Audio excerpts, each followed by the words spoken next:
Hey, it's Ramsey Dewey over here in Shanghai, China. Welcome to another edition of Q&A with the Coach. I have received, probably 1,600 comments asking, hey, Ramsey, am I too old to start martial arts training? Am I too old to get into MMA? Am I too old to learn how to fight? And that might sound like a sensible question until you look at the ages of some of these guys. I'm 14 years old. Am I too old to train?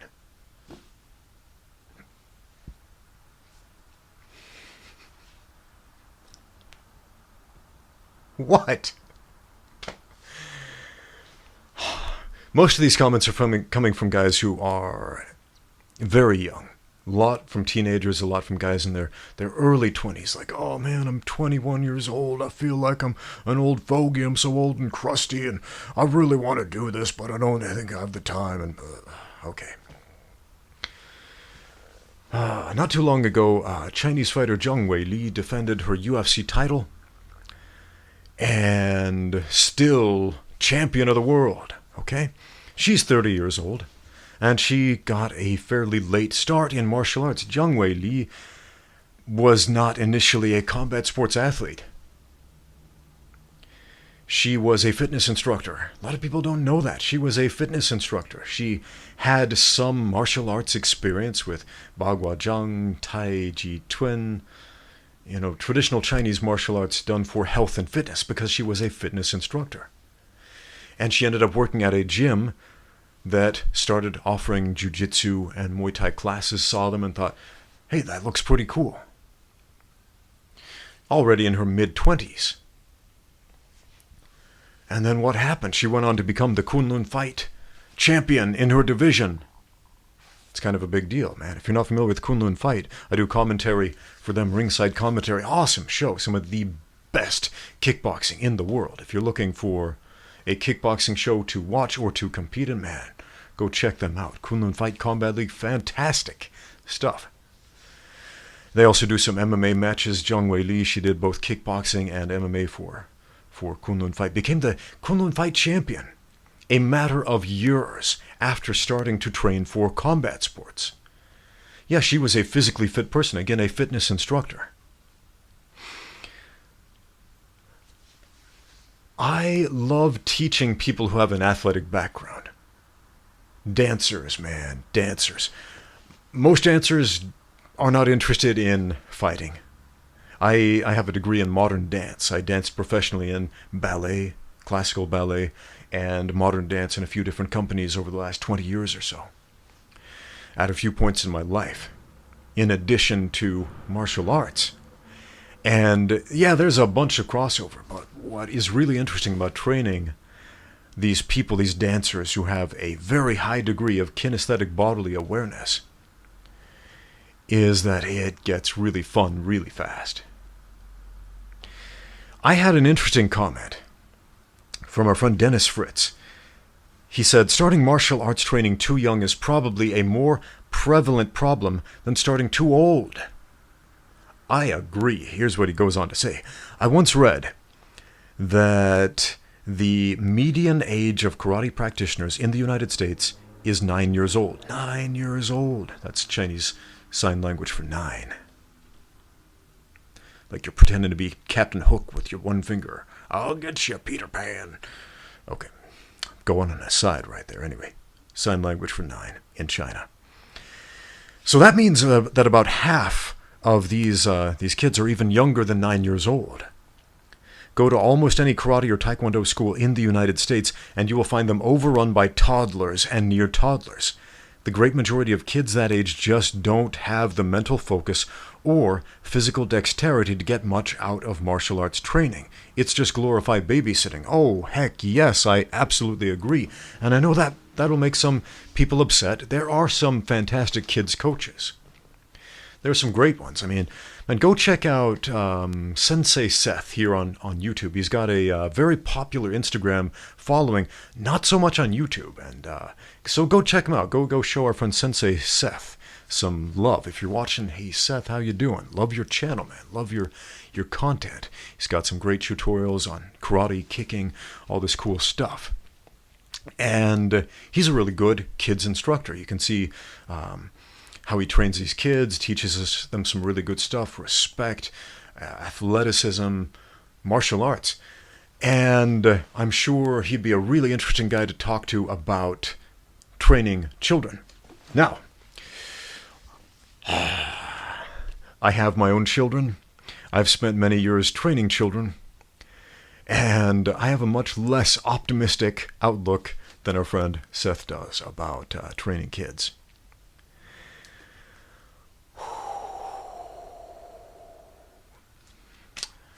Here's my take on it. I absolutely agree with our friend, was it Dennis? Yeah, Dennis Fritz, that a lot of these karate schools have turned into martial arts themed daycare. Absolutely. What do kids get out of it? I'm not saying they don't have a meaningful experience. A lot of them absolutely do. Yeah, they learn all kinds of cool stuff. I mean, send kids to Cub Scouts. I was a Cub Scout when I was a kid, and that was a cool, meaningful experience. I learned a lot of great stuff about, say, camping and wilderness survival and all this stuff. But if you took me as a 7-year-old kid, a Cub Scout, dropped me off by myself in the middle of the woods and said, "All right, young Ramsey, survive with your Cub Scout skills," I would have been dead within a day or two, I'm sure. Likewise, we can't expect, little kids wearing black belts in karate classes to be able to intelligently defend themselves in a fight, for the most part. There are a few very talented exceptions. There are some prodigies, but prodigies are the rare exception. They really are. Most people are average people.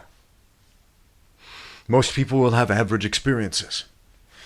So, what most kids get out of these kids' classes, they have fun. That's good. They have essentially a structured playtime, if you will. That's good. They learn a sport. That's good.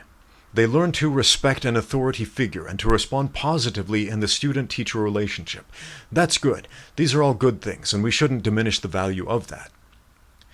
But if you haven't had that experience as a child, guess what? You can still be a cage fighter.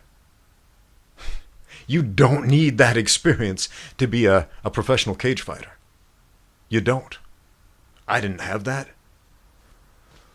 Most of the best fighters on this planet didn't have that. What did they have? They didn't have their parents pushing them in the door saying, "Go, little Billy, go train in taekwondo." No, man, no. They had the drive and the heart and the personal initiative to push themselves. Often in spite of their age. Again, Zhang Weili, 30 years old, UFC champion. The average age of a UFC fighter is 29 and a half years old. That's the average age of a UFC fighter. That shocks a lot of people. I showed my 7-year-old daughter the game of Pong today. She'd never seen it before. She loves video games, and I love playing video games with her. And she really loves the Elder Scrolls right now. Loves Skyrim, loves fighting dragons and going on adventures and collecting treasures and things like that in this mythical kingdom of Tamriel. And so she wanted to know more about the previous game. She'd played Elder Scrolls 4, right? Oblivion, it's a great one. Morrowind is my personal favorite. That's, in my opinion, the best Elder Scrolls game, man. Play that with some mods, a couple of graphical updates, and boom, blow Skyrim out of the water. It's amazing. Absolutely amazing. I'm a nerd, but... So my daughter, she wanted to know about the previous Elder Scrolls games before 4. What was Morrowind like? What was the Elder Scrolls 3 like? And I show her, and she's like, "Oh, okay. This is okay, but, it doesn't look as good as Skyrim." And so I show her Daggerfall, Elder Scrolls 2, and she's like, "What the heck is this? It's like a cartoon almost. It doesn't look real like Skyrim does." These more modern video games with their more photorealistic graphics versus the procedurally generated backgrounds of Daggerfall and Arena, those first few games. Don't worry, I'm coming back to kids' martial arts in a bit. And she was like, "Why? Why do these old games look so bad by comparison?" And I said, "Oh man, you don't understand. video games are a relatively new thing. She's like, what do you mean a new thing? Like, okay, video games came into existence within my lifetime. And so I showed her Pong, the first video game, and she's looking at it like, but they're just like squares on the screen that move up and down, and there's no colors, and what is this? It blew her mind to see this, to see the first video game. And I showed her some other old video games and how the graphics got better over time, and she was like, okay, I get it now, I get it. We didn't start at the top. So, similarly, going back to MMA, we did not start with Skyrim. We started with Pong.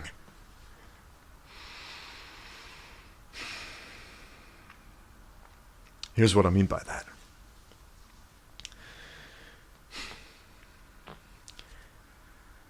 A lot of these young guys who are like 14 saying, hey, am I too old to become a professional fighter at this stage in my life, at this advanced age of my life?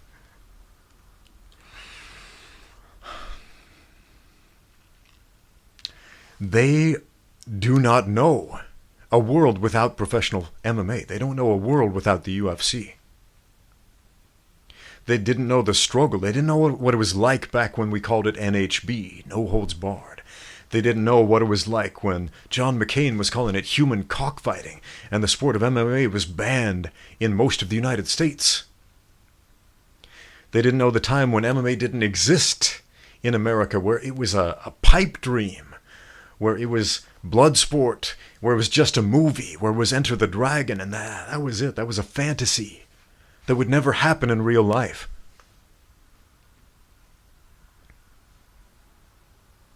MMA is not that old, guys. It's not that old. I mean, UFC 1, what was that, 1993, 94? Early 90s. I mean, throughout the history of the world, there have been full contact, limited rules, fighting contests. But never anything mainstream. I mean, in Russia, there was Sambo before there was the UFC. Sambo is, a full contact fighting sport. There's grappling, there's striking. Combat Sambo. It was cool, man. But it wasn't a mainstream thing most of the world was aware of.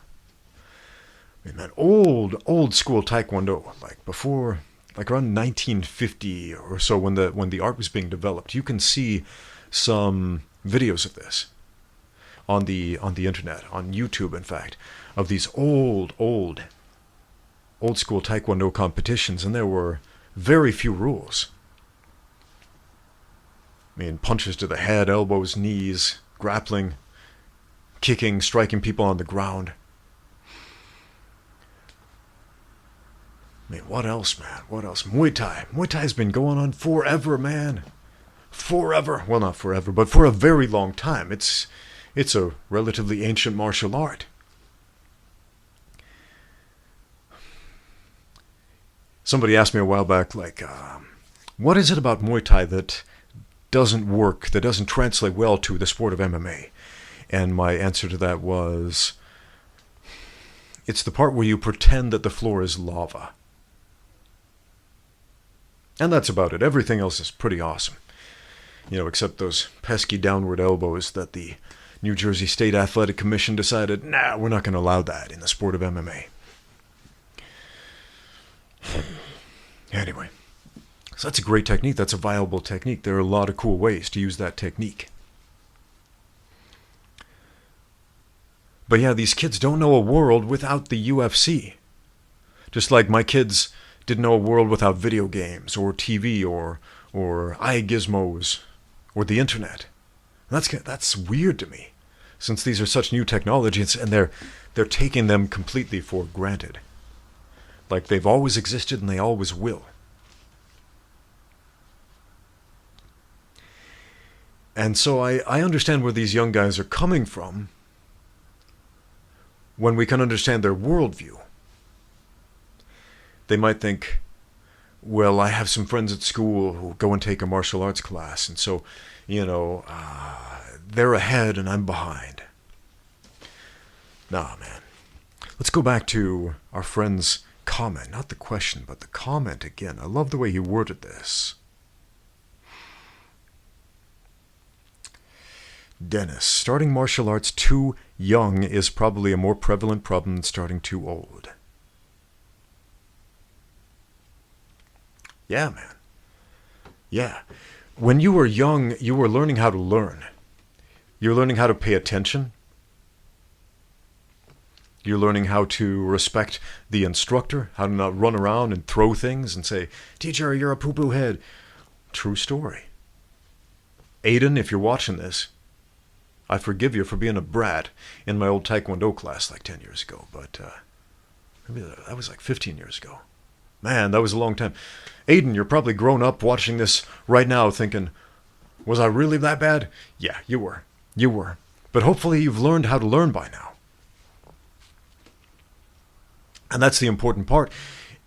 If you are 14, 15, 20, 25, 30 years old, and you want to learn martial arts, not because somebody's pushing you in the door saying, go in there and learn some discipline, little Billy. No. You have the discipline already. You have enough discipline to push yourself in through that door. You've already learned those preliminary lessons. You've learned what those little kids have learned. And if you haven't already, man, what have you been doing? Repent of your wicked ways and learn some basic human interaction skills. How to listen, how to learn.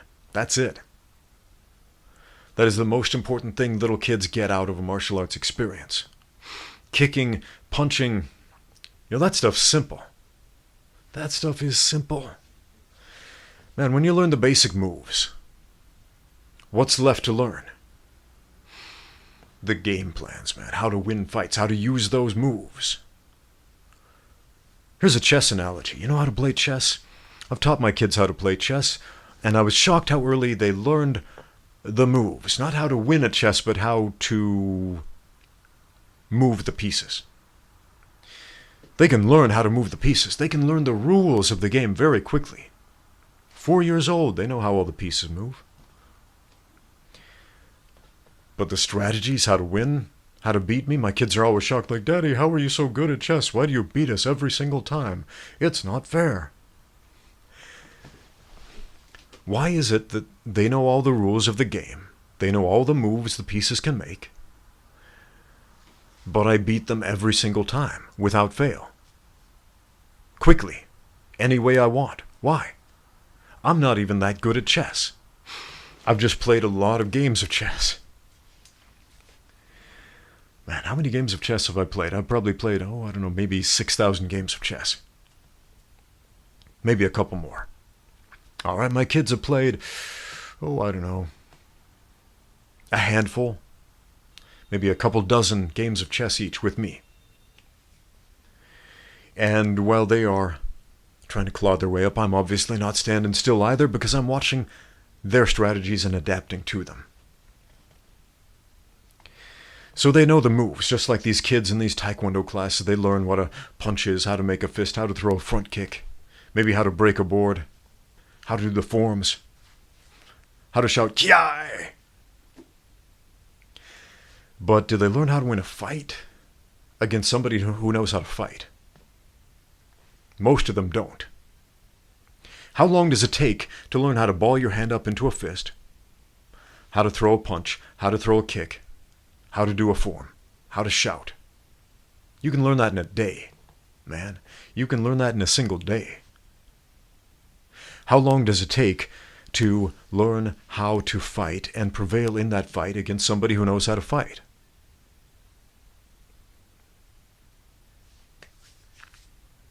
Probably a little bit longer, man. You gotta invest some time. You gotta play some games, thousands of them. Which is why I emphasize light sparring so much, man. Because you can't do thousands of full contact fights, but you can do thousands of light contact sparring sessions and learn a great deal from them. Little kids are not physically and emotionally and mentally prepared for that, though. They're not. They're still learning to ball their hands up into fists and throw the basic kicks and learn how the pieces move on the figurative chessboard, if you will. If you were old enough to write me a question and say, hey, am I too old to learn martial arts? No, man, if you know how to read and write, and use the internet, and use YouTube, and peruse the comments section, nah, you're fine. Get out there and train. Stop asking that question. You're not too old. You might be too lazy. You might be too unmotivated, undisciplined. You might not actually want it as much as you think you want it. But you're not too old. Find out what you really are by getting out there and training. Thank you for watching.